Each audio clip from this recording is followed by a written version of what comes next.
What a week, what a week, what a week so far. And it's not done yet. We've got the Bengals and Bills going on right now. Welcome to another Armchair Fantasy Football live stream, folks. Doing a little lessons learned video. We'll try and make a bit more of a routine of this. We're reflecting on a few things we learned here so far in week 9. Obviously, the Sunday night game between the Bills and Bengals going on right now. And Monday night between the Chargers and Jets going on tomorrow. Some aspects we got right, some we fell on our face for.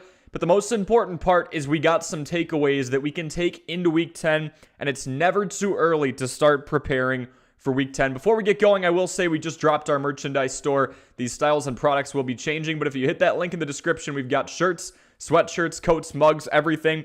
You've got 4 hours. If you put an order in the next 4 hours and put the word "done" in the comment section below, guess what? You get a complimentary one-on-one call with me once a week throughout the rest of the year. So make sure you take advantage of that for sure. Let's go game by game. First time doing this. If we've got a couple of speed bumps, please bear with me. We start with the Cardinals-Browns box score. We'll just look at the Browns and how dominant their defense was against this Cardinals team. I did say you can check me on this. Check the live stream from last night. Check the live stream from this morning before the first afternoon kickoff slate. When a backup meets the best passing defense in the league, leave it alone. I said that. I firsthand was saying, do not mess with Clayton Tune. Do not mess with Hollywood Brown. Do not mess with Trey McBride. I said maybe that's somebody up the middle who could get a couple of garbage targets. But do not mess with this offense.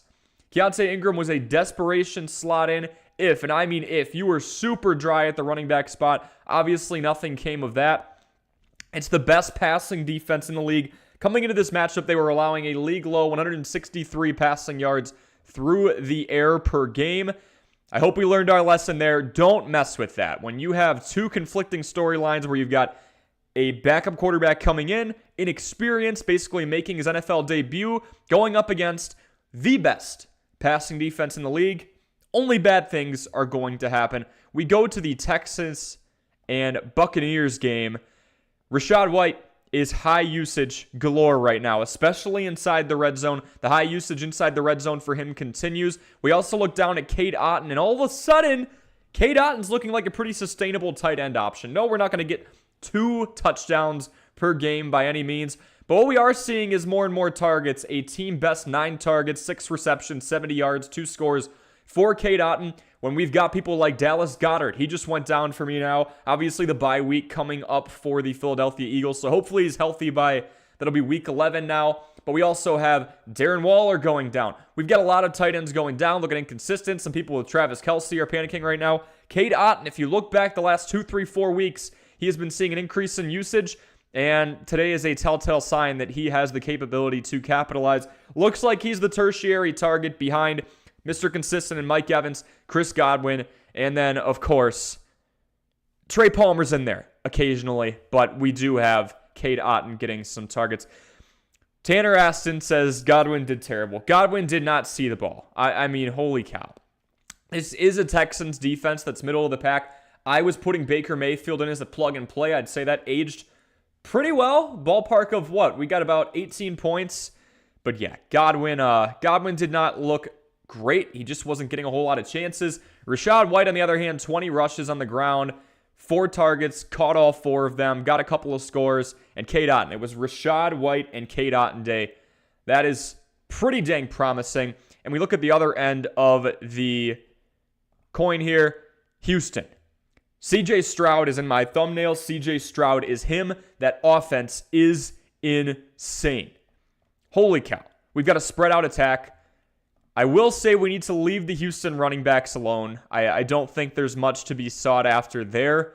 Houston's running backs have been abysmal. I did say Devin Singletary would get obviously more opportunity filling in for Dameon Pierce. We got a whopping 2 yards per carry out of him. Xavier Hutchinson came in for a rush. Mike Boone came in for a rush. Tank Dell got a little involved. But what we did learn is that CJ Stroud can get just about anybody involved. And if you have CJ Stroud as a quarterback, you know what this tells me, folks? If Dalton Schultz goes down, if Tank Dell goes down, if Nico Collins goes down, I'm not worried. I'm not worried because he's not a one-trick pony.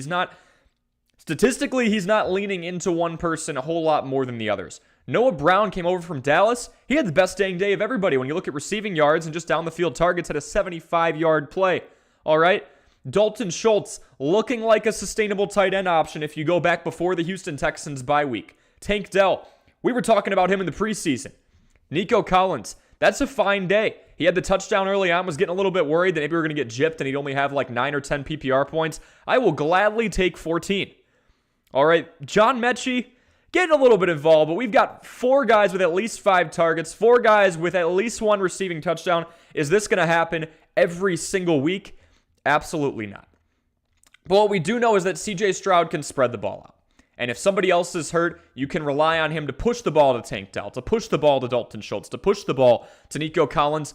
You can rely on CJ Stroud as a fantasy quarterback because he's spreading this ball out. He doesn't need a certain person to be out there. He can make just about anybody look good right now. That's a great trait to have, something I'm very excited about, in all honesty. Holy cow. CJ Stroud really impressing us. Again, leave those Houston running backs alone. That's a gross situation to be in, and that is being nice about it. We'll go to the Commanders and Patriots matchup.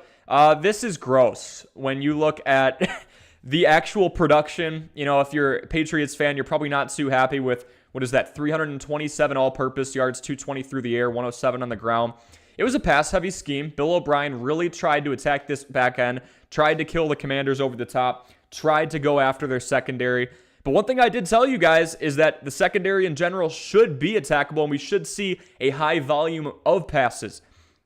No, New England didn't win. No, New England didn't look great. But Demario Douglas did what we said he was going to do. He was going to put up a decent game. He had 7 targets, led everybody, tied with Hunter Henry, tied with Juju Smith-Schuster. Henry continues to be that consistent red zone target.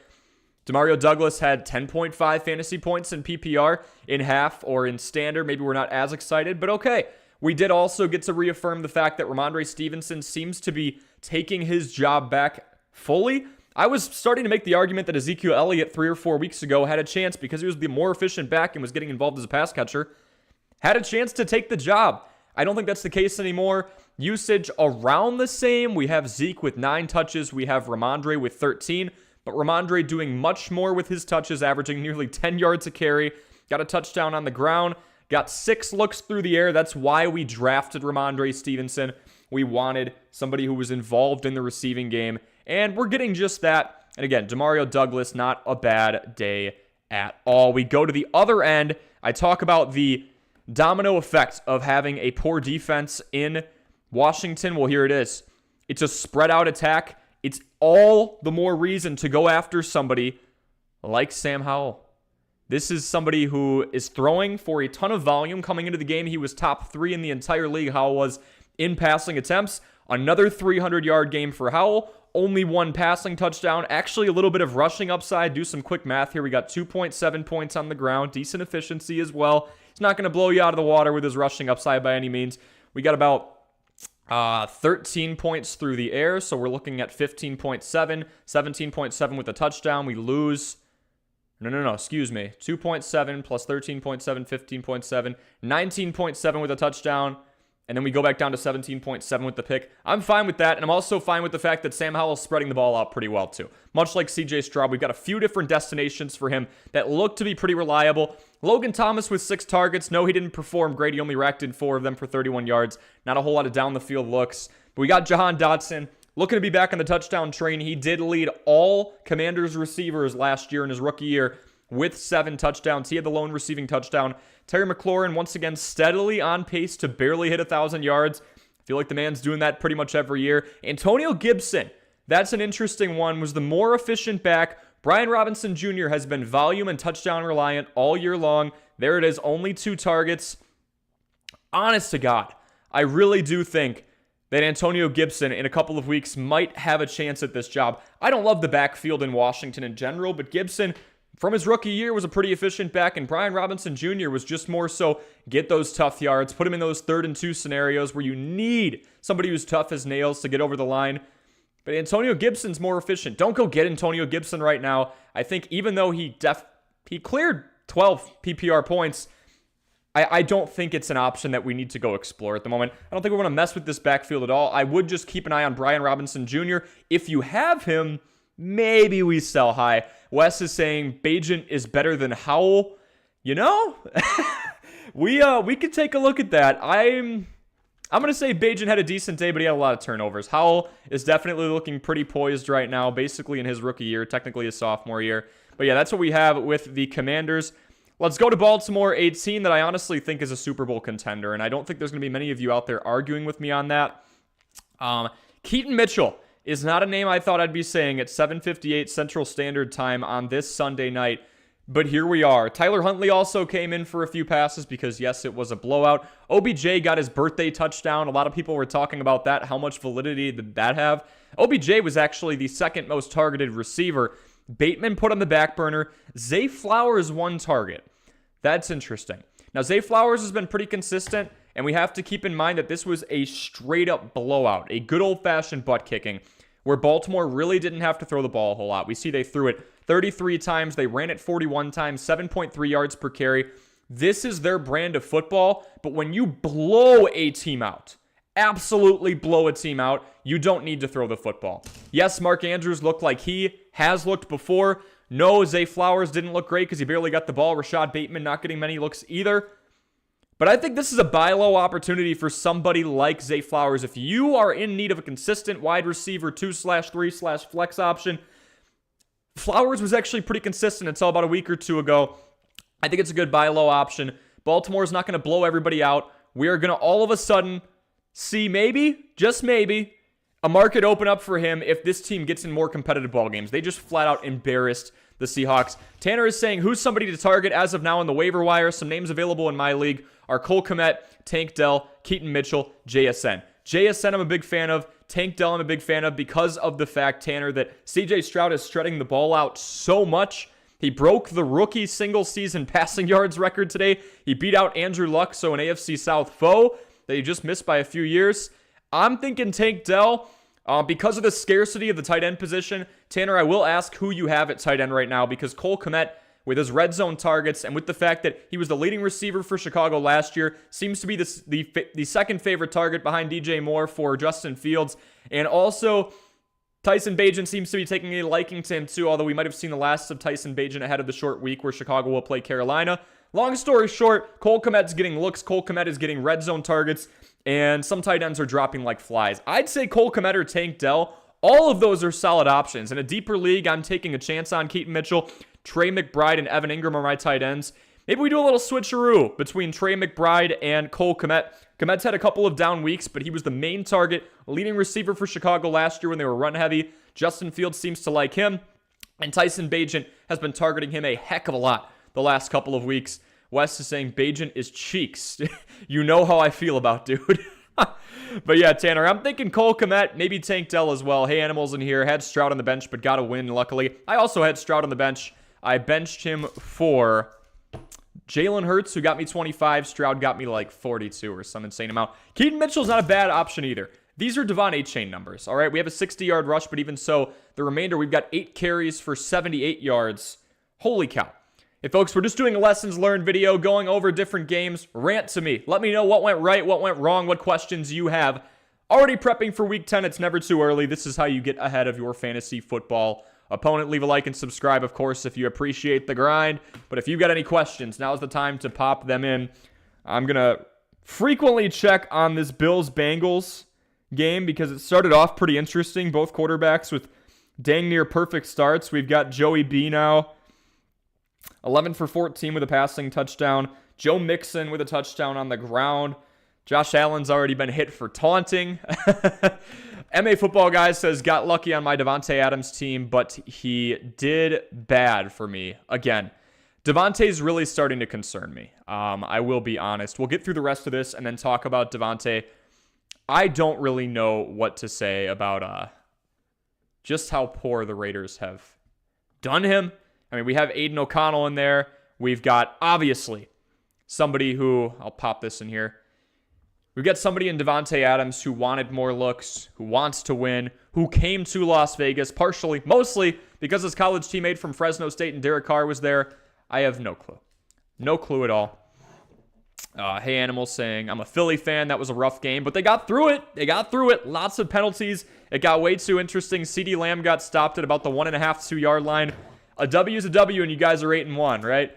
Tanner says, Cowboys fan here. Cowboys have a lot to be proud of. That pass rush is nasty. Hurts got bruised up. They were bringing the pressure. Parsons got his name called a lot more earlier than later. I'm a little concerned about Tony Pollard and the lack of involvement there. And actually, right on cue, let's go into that game. All right, I have that one queued up next. Here's what we got out of the Eagles. Traditionally, we get a more run-heavy scheme. This is one of the most run-heavy teams in the entire league. Wes says, how am I losing to the worst team ever? I'm unhappy. Folks, that is my name in one of my fantasy leagues against some of my subscribers. I drafted a ton of backups. James Cook was my 4th rounder, my only actual pick, and I built my team up from waivers and trades, and I'm feeling pretty good. I'm 4-4. And me and Wes, who's in the chat right now, one of my subs and one of my favorite friends, we are knotted up in a battle right now. I think, Wes, you are projected to beat me, but I'm technically ahead. Let's look at Philly. 33 rushes, 23 passes. This is the run-heavy scheme we're used to seeing. Not very efficient, 3.3 yards per carry, but the stats don't do the justice. We saw plenty of the brotherly shove, tush-push, whatever you want to call it. Jalen Hurts with 10 carries. Again, anytime that team's down on the 1 yard line, you can pretty much chalk it up for 6. Hurts 17 for 23, was playing hurt, threw a lot down the field. Decent quarterback rating, got pressured a lot. Again, that D-line of the Cowboys looked fine. A.J. Brown does not break 125, so that streak stops at 6 for at least 125 receiving yards. Did get a touchdown. Devontae Smith caught a beautiful back shoulder pass for a touchdown. Dallas Goedert broke free for a 28-yard catch and run on basically a screen pass out in the flat, and then went down and was holding his wrist, and there was blood everywhere. So I have Dallas Goedert. This is where we're going to start to look for somebody like Cole Kmet off waivers, or try and trade for somebody like Dalton Schultz. Value's definitely going up, but Schultz was likely not drafted as somebody's tight end 1, so we might have some leverage there. All right. Oh, I haven't looked since the Bears game. Yeah. MA Football Guy says, agreed at Corey. Loving Jacoby Myers, though. Jacoby Myers is among the top ranks in the league right now, and that still stands as we are pretty much through week 9 in red zone targets. So yeah, big Jacoby Myers fan. Devontae Adams straight ignored. DeAndre Swift, only 2 targets, 2 receptions, 31 yards. When he's given the opportunity, he's going to perform. A tough day on the ground, 18 carries for 43 yards. I'm not too concerned. I will apologize to Brian. Brian, I told you, and Brian, you're in the chat now. I switched up on you and felt like Swift would get more volume than Gus Edwards. He did get more volume than Gus Edwards, but he only got us, what is that, 5.1, 4.3. He got us 9.4 points, and Gus Edwards scored a couple of times in that game. We got out of hand quick. So, Brian, my personal apologies. I learned my lesson there. Take the easier matchup. Even if I believe DeAndre Swift is a better back than Gus Edwards, which I definitely do, that Cowboys front 7 is no joke. So, my apologies to you on that one, my friend. And Brian's saying, Corey, you recommended Ferguson a while back. Definitely helped me out. Jake Ferguson broke out, man. We'll go to him next. Let's go to Jake Ferguson next. All right, let's go to the Cowboys next, I should say. Dallas, throw-heavy scheme, working from behind for the majority of this game. They temporarily took a 17-14 lead. Dak Prescott, decent, more than decent day. I was telling a lot of people, Dak Prescott gets a lot of disrespect. If you want to go and trade for him, you're probably not going to get him after today, but 374 passing yards, 3 touchdowns, 8.5 yards per attempt, throwing the ball down the field with conviction. We talked about this vulnerable Philadelphia Eagles secondary, and boom, da-ba. Here we go. CeeDee Lamb, 11 for 191. That's a clean 30-point game without a touchdown, 16 targets. And there's Jake Ferguson. There is somebody who through 3 or 4 weeks into the season was leading the entire league in red zone targets. Jake Ferguson obviously got another red zone target. He had a 40-yard catch and run. He had 10 targets, was second on the team, and 7 receptions for 91 yards. Jake Ferguson is slept on, and Jake Ferguson is coming in clutch for a lot of you who all of a sudden are getting hurt by these Darren Waller and possibly Dallas Goedert injuries. All right, Brian says, no worries, man. I had Edwards as my running back too. Had Swift as my flex. All right, winning my matchup by 55. Unless Garrett Wilson can put together a 60-bomb Monday night, I'm now on a 3-game winning streak. Brian, were you the one that was saying our comeback starts now? I think it's time that we put the run the table alert on. I think you are on a roll. 3 games in a row. That's what we need down this stretch. Perfect. MA Football Guy says likely going to wind up with 2 7-2 teams going into Week 10. Nothing wrong with that at all, guys. I mean, holy cow. If I look at my teams, I've got 6 of them. I'm 6-2, 5-3, and I have 4-4-4 teams. So I guess my head's above water, barely. But yeah, for sure. MA Football Guy saying, I'm seriously going to consider trading Davante Adams this week. Yeah, I can't blame you. I don't know what you'll get for him. I bought low. Aiden O'Connell did not target him. It was a Josh Jacobs type day. I'm pretty disappointed. I will be honest. But Brian, yeah, when we look at Jake Ferguson, there is a lot to be happy about. And with Jake Ferguson, in all honesty, we've got somebody who could end up being, especially with, the injuries in the tight end market right now, could end up being a serious threat going forward. All right. I mean, we've got, I would say, consistency. I would call this consistency. We had a couple of down weeks here. 1 for 15, 3 for 28, but the last 2 weeks, call it touchdown reliance if you want. I'm still taking 8.7 points and 16.1 points in a standard PPR league. We've got 14.7 here. We've got 9.8 and the rest. But really, this is now out of 9 weeks, out of 8 weeks, right? Out of 8 weeks. 1, 2, 3, 4. 4 out of 8 times, Jake Ferguson is seeing at least 7 targets. All right? 6 out of 8 times, Jake Ferguson is seeing at least 4 targets. And I really think he earned his keep after what I would call a career day. Schoonmaker even got involved. He nearly had a touchdown. It got overturned. Jake Ferguson, Brian, he could definitely be a keeper. I would not call him touchdown reliant because we do have performances like this without touchdowns that would pan out just fine. We're seeing high volume, and we're seeing a team that was working from behind today. Are they going to work from behind a lot? No. So when you see big blowouts, it's kind of tough because all of a sudden, he's maybe not going to get a whole lot of targets. That's what we saw here. But sometimes if he gets involved early and often, we're doing good. Racks in 75% of his targets.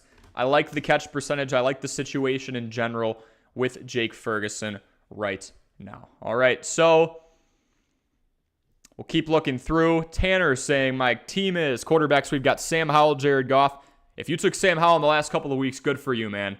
High volume thrower. High volume thrower with a bad defense who has to chuck it to keep his team in the game. I love the Sam Howell situation. Another telltale sign of somebody who could be throwing for 4,500 to maybe even 5,000 yards this year if he stays healthy. Sam Howell has been everything we needed him to be. 45 attempts, top 3 in the league in pass attempts, another 300-yard game, spreading the ball out just like C.J. Stroud. So if Jahan Dotson goes down, if Antonio Gibson goes down, if Logan Thomas goes down, if Jamison Crowder goes down, if Terry McLaurin goes down, he can lean on 4 or 5 other guys, and we're fine. If all of them go down, we're in trouble. But if one of them goes down, you get the point. He can lean on the others. So Tanner, I love that. Kyler Murray as well. So you've got a deep quarterback room. Running backs, we have Isaiah Pacheco, Darrell Henderson Jr., Javonte Williams, Devon Achane. We're waiting for him to come back. Wide receivers, rough week for your wide receivers. We've got Adam Thielen, Chris Godwin, Josh Downs, Calvin Ridley, Tank Dell. Tank Dell did good. Jahan Dotson also did good. So your bench, your typical bench players did good. Tight ends are Trey McBride and Evan Ingram. We just talked, and I would say I would swap McBride for Cole Kmet, considering the overall usage situation right now and that we've seen the last couple of years. Full PPR, 1 flex. Like it a lot. What are some moves I can make? We'll be 3-6 and need some upgrades. So it's go time, right, Tanner? We pretty much got to run the table for the most part. All right. I am thinking we want to go and get ourselves an elite running back. Devon Achane's going to be back soon. I would not deal him.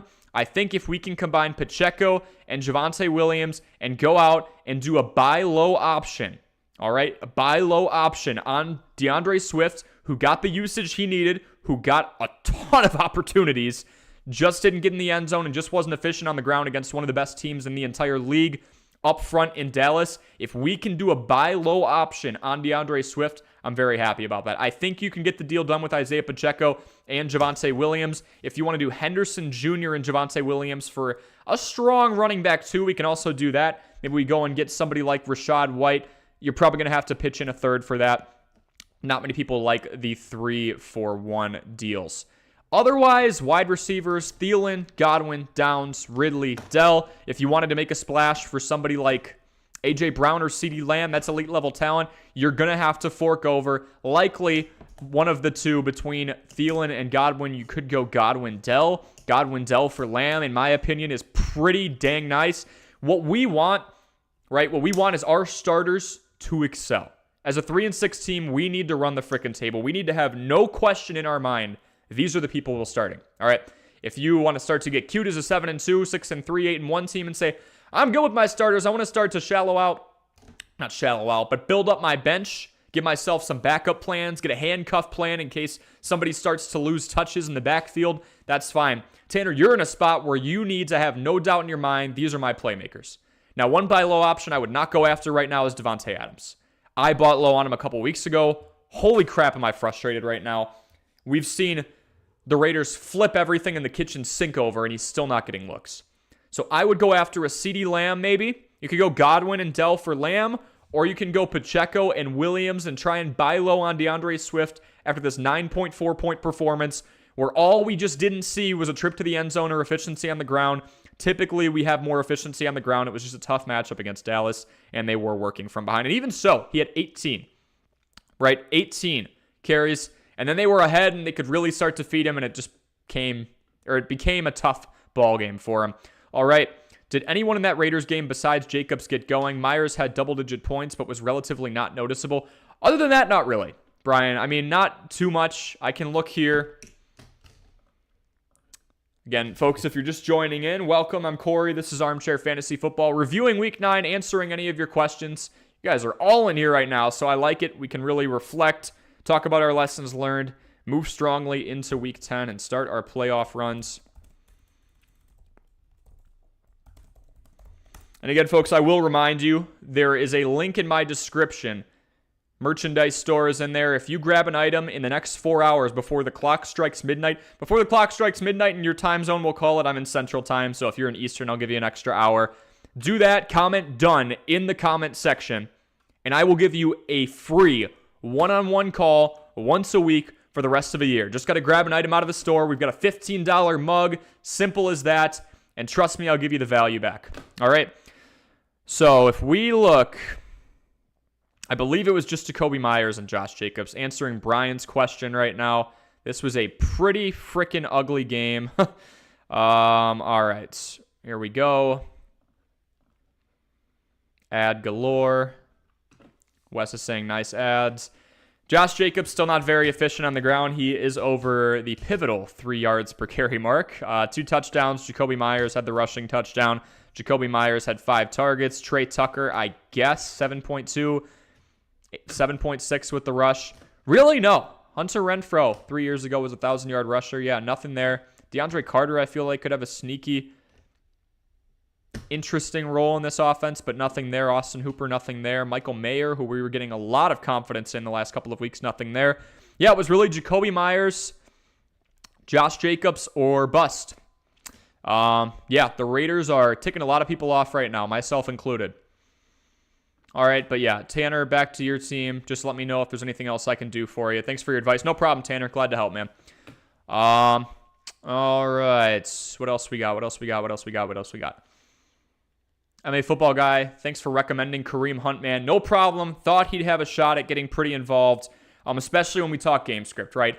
We knew the Browns were going to crush that team. The Cardinals were already 1-6 and down to, or 1-7, and down to their third string running back and then down to their third string quarterback. So I had pretty good feeling about that.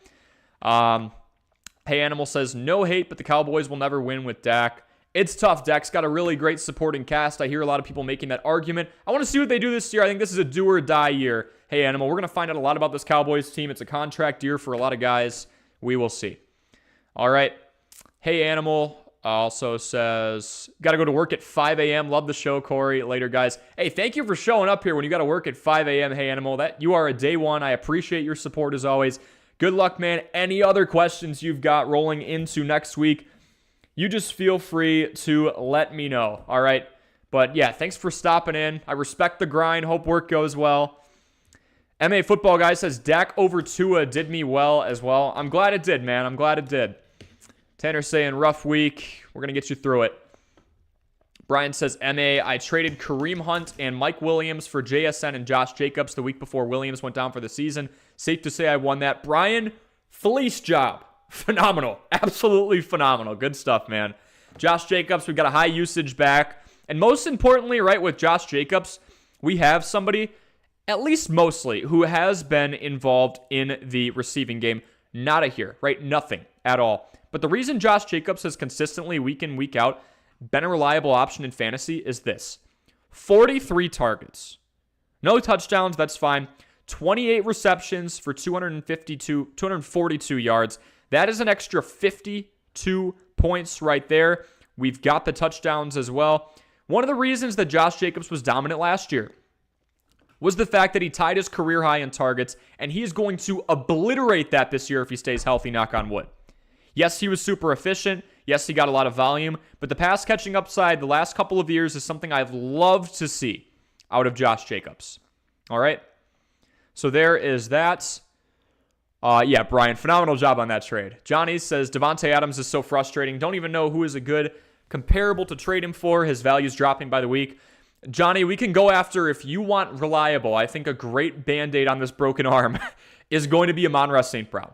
Amon-Ra St. Brown, week in, week out, is giving us production. Obviously, we have the bye week this week. If we look at Amon-Ra St. Brown, we have somebody who, to my knowledge, has not had a down week. And folks, again, I'm Corey. This is Armchair Fantasy Football. We're reflecting on the week, going over our lessons learned. Feel free to leave any comments, any questions you have. Feel free to leave a like. We're trying to get to 10 on this stream tonight. I appreciate all of you stopping in after what was hopefully a good week, right? Yeah, if we look at somebody like Amon-Ra St. Brown, I'm thinking Davante Adams in a bench piece. This is for Johnny D. Davante Adams in a bench piece is fair. I mean, we do not have a single week so far where where Amon-Ra St. Brown is under 10 PPR points. We have 5 weeks of at least 100 receiving yards. I mean, holy crap. This guy's Pro Bowl worthy. Most importantly for you, he is fantasy worthy. He's not touchdown reliant. His worst week, I think, was right here. 6 for 102.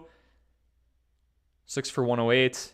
I think we want to go and get Amon-Ra St. Brown. Can you do Davante for Amon-Ra straight up? Probably not. You're going to want to go Davante and a throw-in piece. Think middle tier of your bench and go and get somebody who's quickly rising into one of the best fantasy football options in Amon-Ra St. Brown. He was fringe top 10 last year. He could be better this year. Super consistent. All right. MA Football Guy. Brian says, nice, man. Very happy with Josh Jacobs. MA Football. Oh, yeah. Tanner says, thanks. No problem. MA Football Guy. Really haven't done well with receivers so far. Johnny says, Cooper Kupp might be a good get, but his target usage is also going down. Cooper Kupp's going to be fine, Johnny, as long as Matthew Stafford comes back. Not an optimal situation with Brett Rippon this week. I stayed away from Puka Nacua. I stayed away from Cooper Kupp. The Packers have had a rough year, but their strength is their secondary. I saw they were allowing a little over 200 passing yards per game, one of the best marks in the league. They were allowing a lot of success on the ground. It was like 4.1 yards a carry, middle of the pack. The teams were doing it in bunches. The Packers' secondary is what's been strong. Jair Alexander. All right. Eric Stokes, when he's healthy and on it, sometimes he has some off games and gets blown up. But I would say Cooper Kupp's going to be fine, Johnny, as long as Matthew Stafford is healthy. He will shove the ball to him. All right. What else do we got?